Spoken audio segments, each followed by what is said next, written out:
How So, can you sit on an organization that would invite these terrorists, convicted terrorists, counselor? Senator, it is an advisory. You didn't resign. Hey everyone, welcome back to the channel. Today, we have something very serious to talk about. A shocking exchange just happened between Senator John Kennedy and a Biden nominee.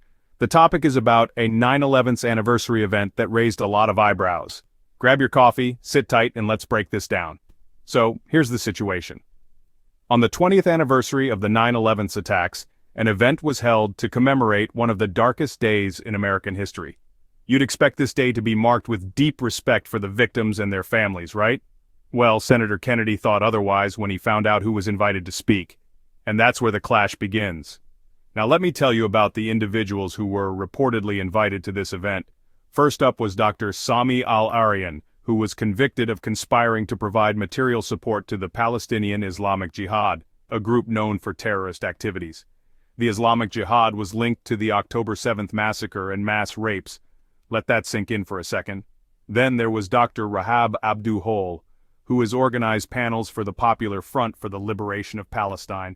A member of this group, Layla Khalid, hijacked planes, and they invited someone associated with that. Wow.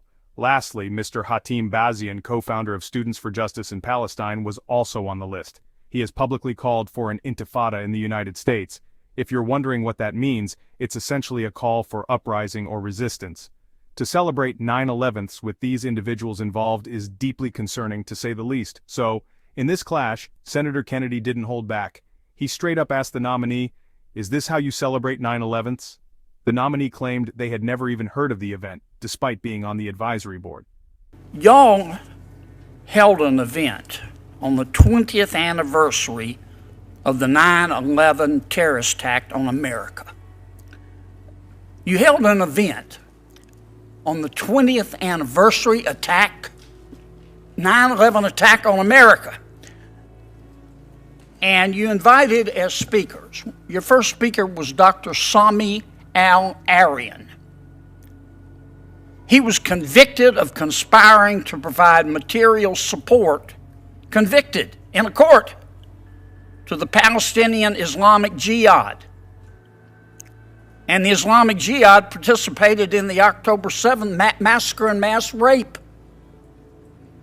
Your second speaker was Dr. Rahab Abdullah, who has organized panels for the Popular Front for the Liberation of Palestine.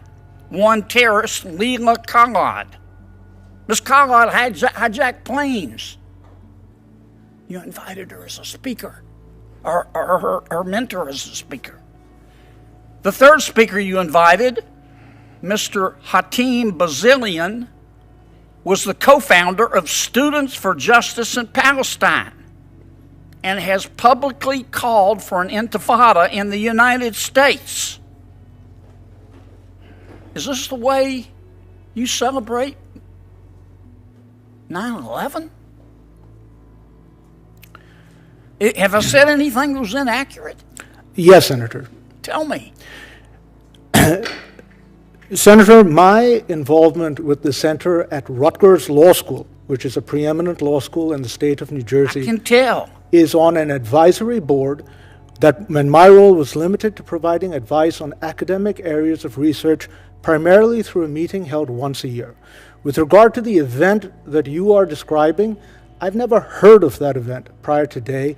It was never presented to the advisory board that I was part of. I know nothing about it. I know nothing about the speakers. I've never heard of any of those people.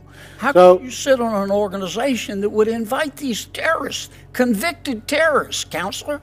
Senator, it is an advisory. You didn't resign. Seems a bit fishy, right? I mean, how could you be involved with an organization that invites such controversial figures and then claim complete ignorance? This exchange leaves us with some serious questions about accountability, responsibility, and the kind of people we trust to hold influential positions. Should we accept ignorance as an excuse, or should we demand more transparency from those who represent our institutions? Let me know what you think in the comments below. Should the nominee have known better, or is this just political theater?